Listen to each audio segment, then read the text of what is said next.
శ్రీమాత్రే నమ. జై గురు దత్తాత్రేయ. ఈ వీడియోలో మనం మే 17వ తారీఖున మీనరాశిలో సంచరిస్తున్న శని భగవానుడు రేవతి నక్షత్రం మీదకి మారడం జరిగింది.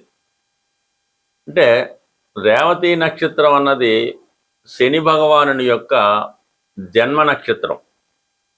తన జన్మ నక్షత్రం మీదకి శని భగవానుడు ప్రయాణిస్తూ ఇంచుమించుగా ఇంకా రేవతి తర్వాత ఇంకా మనకి మేషరాశిలోకి శని భగవానుడు వెళ్ళడం జరుగుతుంది. 2వ తారీఖు జూన్ నెల 2027వ సంవత్సరం దాకా కూడా మరి శని భగవానుడు రేవతి నక్షత్రం మీద సంచరిస్తూ అదే నక్షత్రం మీద వక్రగమనం పొంది మళ్ళా కొద్ది రోజులు ఉత్తరాభాద్ర నక్షత్రం మీదకి వచ్చి మళ్ళా రేవతికి వచ్చి ఇంక డైరెక్ట్గా జూన్ 2వ తారీఖున మేషరాశిలోకి ప్రవేశించడం జరుగుతుంది. సో ఏదైనా రేవతి నక్షత్రం అన్నది బుధుని ఆధిపత్యంలో ఉన్నటువంటి నక్షత్రం.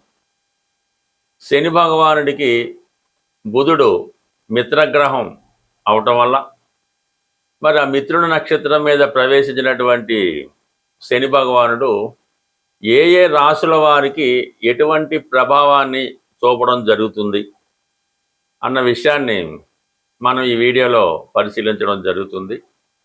తులారాశి వారికి రేవతి నక్షత్రంపై శనిగ్రహ సంచారం ఈ రాశి వారికి ఏ విధంగా ఉండబోతుంది. మరి ఏదైనా ఒక గ్రహం ఒక రాశిలో ప్రవేశించినప్పుడు ఆ రాశ్యాది ఫలితాలు ఇవ్వడం జరుగుతూ ఉంటుంది. అలాగే ఆ రాశిలో ఉన్నటువంటి ఒక నక్షత్రం మీదకి మారినప్పుడు ఆ నక్షత్రం యొక్క ఫలితాలు అంటే నక్షత్రాధిపతి ఆ నక్షత్రాధిపతికి చెందిన భావ ఫలితాలు ఇవ్వడం జరుగుతూ ఉంటుంది.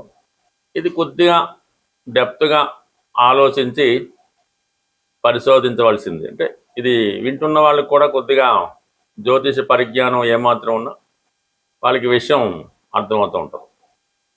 ఇప్పుడు ఈ శని భగవానుడు బుధుడి యొక్క నక్షత్రం మీద ప్రవేశించాడు. అంటే రేవతి కామన్గా అనుకుందాం, బుధ నక్షత్రం కాబట్టి బుధుడి యొక్క నక్షత్రం మీద ప్రవేశించాడు. అంటే శని భగవానుడు యొక్క మిత్రుడు బుధుడు కాబట్టి బుధుని ఫలితాలు అనుకూలంగా ఇవ్వడం జరుగుతుంది. బుధుడు యొక్క రాశులైనటువంటి మిథున కన్య ఫలితాలు కూడా ఇప్పుడు యాక్టివేట్ అవుతాయి అన్నమాట. మరి తులారాశి వారికి మిథున కన్యా రాశులు 9, 12 స్థానాలు. తులారాశి అధిపతి శుక్రుడికి బుధుడు మిత్రుడే, శని భగవానుడు మిత్రుడే. సో ఆ కారణం వల్ల మీకు పాజిటివ్ ఫలితాలు రావడం జరుగుతుంది.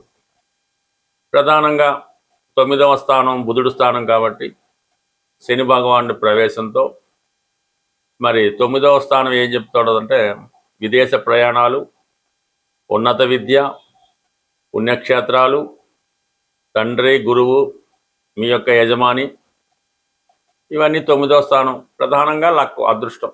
9వ స్థానం బలంగా అదృష్టంగా ఉంటేనే జాతకుడికి బాగుంటుంది. అటువంటిది విద్యార్థులకి ప్రధానంగా ఉన్నత విద్యా అవకాశాలు, పీజీ లాంటి కోర్సుల్లో ప్రవేశానికి విదేశంలో చదువుకునే అవకాశం అన్నది వస్తుంది. అలాగే దూర ప్రాంతంలో ఉన్నటువంటి పుణ్యక్షేత్రాలు దర్శిద్దామనే ఆలోచన, అది ఒక ఫ్లైట్లో ప్రయాణించి వెళ్ళటం. ఎందుకంటే ఈ వాయుతత్వ రాశులు కాబట్టి తొందరగా దూరంగా ఉన్న ప్రాంతాలు వెళ్ళాలంటే వీళ్ళు ఎక్కువగా విమానాన్ని కోరుకుంటూ ఉంటారు. అలాగా దూర ప్రాంతంలో ఉన్న పుణ్యక్షేత్రాలు దర్శిస్తారు. మరి మీ యొక్క తండ్రి గారికి కానీ లేదంటే గురువులకు కానీ మీ యజమానికి కానీ కొంతవరకు వాళ్ళు ఏదో కొత్త యాటిట్యూడ్, కొత్త వ్యాపారం ప్రారంభించడం, వాళ్ళు కొంత నేమ్ అండ్ ఫేమ్ పెరగడం, వాళ్ళు కొంత కష్టపడి జీవితంలో పైకి వచ్చే ప్రయత్నంలో ఒక విధంగా అది వాళ్ళ యొక్క ఇంప్రూవ్మెంట్ ఉంటుంది. అలాగే మీ పిల్లలు దూరంలో ఉన్న విదేశంలో ఉన్న వారికి ఉద్యోగ అవకాశాలు రావడం జరుగుతూ ఉంటుంది. ఇక ప్రధానంగా 12వ స్థానం కాబట్టి మరి ముఖ్యంగా రుణాలు తీర్చే ప్రయత్నం జరుగుతుంది. పెద్ద ఇన్వెస్ట్మెంట్ లాంటిది ఏమైనా చేయడం జరుగుతుంటుంది. ప్రధానంగా విద్యా సంస్థలు స్థాపించడం కానీ, ఏ దేవాలయాలు నిర్మించడం కానీ, వైద్యశాలలు నిర్మించడం కానీ, ఇటువంటి వాటిలో అంటే వాళ్ళ స్థాయిని బట్టి ఆ విధంగా వీళ్ళు కొంత వ్యయం జరుగుతూ ఉంటుంది. అంటే ఏదైనా పిల్లలు చదువు విద్యా సంస్థల్లో చేర్పిస్తే దానికి ఎక్కువ ఫీజు కట్టవలసి ఉంటుంది. హెల్త్ పరమైన విషయాల్లో మీ తండ్రి గారికో గురువుకో ఎవరికో ఒకరికి అనారోగ్య సమస్యల వల్ల వాళ్ళని హాస్పిటల్లో చేర్చడం వల్ల కొంత ధనం వ్యయం అవుతుంది. ఏదైనా ఒక పుణ్య కార్యక్రమం అంటే మీకు కొంత విధంగా పుణ్యం జనరేట్ అవుతుంది. ఈ ఖర్చు అంటే డొనేషన్స్, దేవాలయాలు బాగా చేయించడం, పేదవాళ్ళని చదివించడం, ఇటువంటి సాధారణంగా చేస్తూ ఉంటారు. ఎక్కువగా తులారాశి వారు ఈ సెలబ్రిటీ రంగంలో ఉండడం వాళ్ళు ఎక్కువ గుప్తదానాలు చేస్తుంటారు. వాళ్ళు ఎంత ఇచ్చిందో బయటకు కూడా తెలిస్తే ఒక విధంగా ఇష్టపడుతుంటారని ఎక్కువ వాళ్ళు రహస్యంగానే డొనేట్ చేయడం జరుగుతూ ఉంటుంది.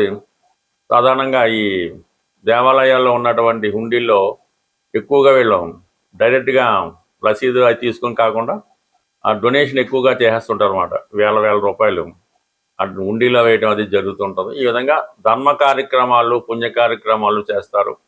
ఏదో ఒక ఆధ్యాత్మిక సంస్థని పెంచి పోషించే ప్రయత్నం జరుగుతుంది. ఇది సినిమా రంగంలో ఉన్న వాళ్ళకి చాలా మంచి నేము సంపాదించుకుంటారు. ఎక్కువ ఆదాయం ఏర్పడుతుంది, అంటే రెమ్యునేషన్ ఏర్పడుతుంది. అందులో కొంత ధనాన్ని మీరు మంచి పనులకి వినియోగించడం జరుగుతూ ఉంటుంది. ఇక ప్రధానంగా మరి జూలై 27 నుంచి డిసెంబర్ 11 మధ్యలో శని భగవానుడు వక్రగమనంలో పొంది 5వ స్థాన ఫలితాలు ఇవ్వబోతున్నాడు. ఆ సమయంలో మీరు సడన్గా ఉద్యోగం మారవలసి ఉంటుంది.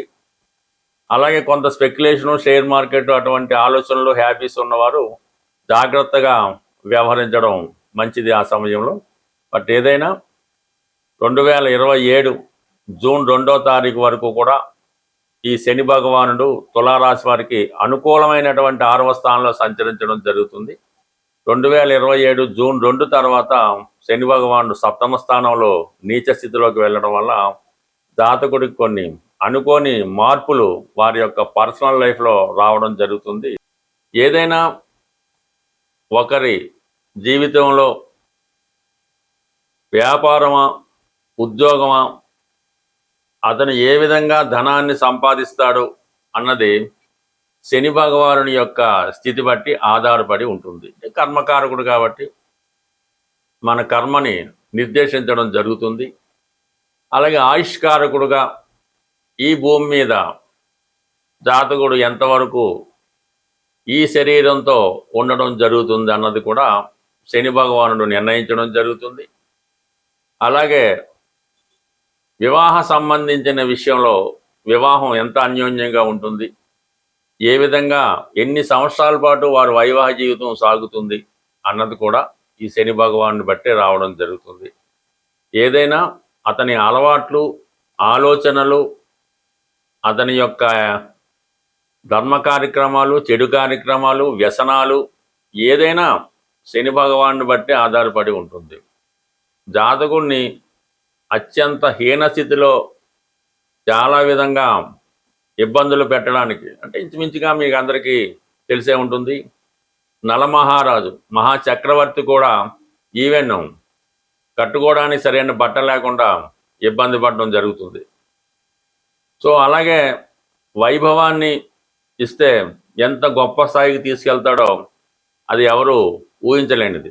సో ఈ విధంగా ఈ శని భగవానుడు రేవతి నక్షత్రం మీద ప్రయాణించిన సందర్భంలో ప్రధానంగా ఉన్నటువంటి ఏ రాశుల వారికి ఏ విధంగా ఉంటుందో తెలుసుకుంటూ మరి ఈ పరిహారం అంటే బుధుడు విద్యాకారకుడు, వ్యాపారకారకుడు.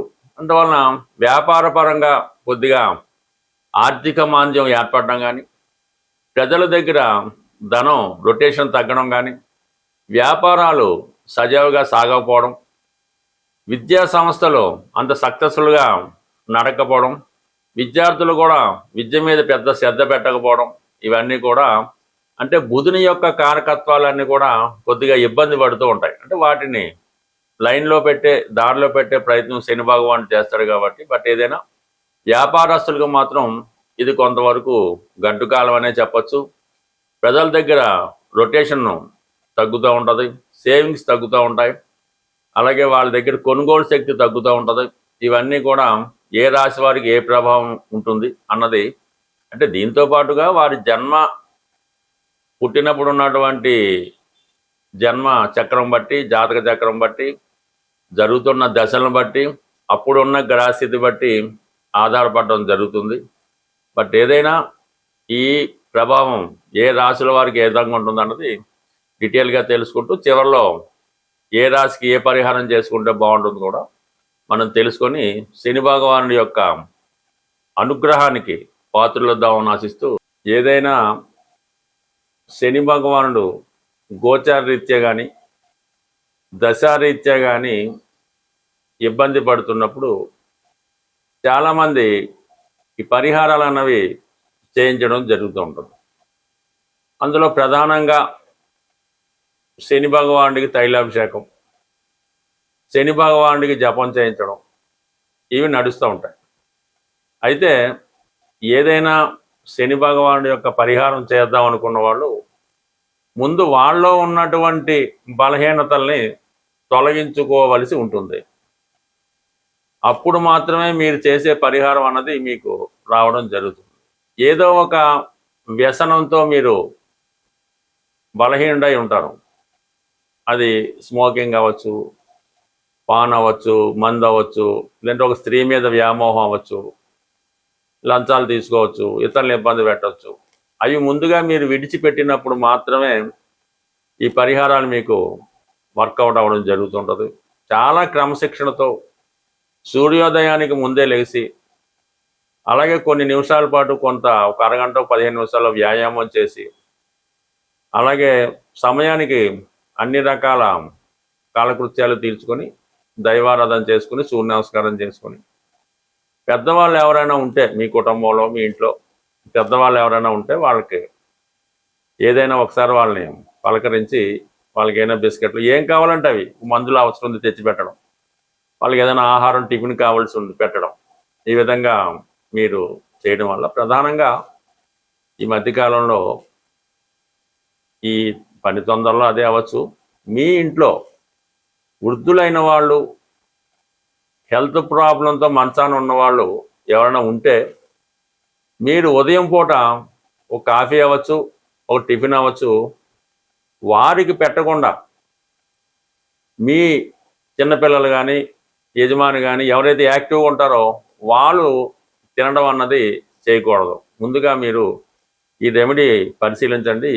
మీ ఇంట్లో ఎవరైతే వృద్ధులు బలహీనులు ఉన్నారో వాళ్ళకి ముందు ఆహారాన్ని పెట్టి తర్వాత మీరు స్వీకరించడం వల్ల డైరెక్ట్గా మీరు శని భగవానుడికి ఆహారం పెట్టినట్టు ఫలితం మీరు పొందడం జరుగుతుంది.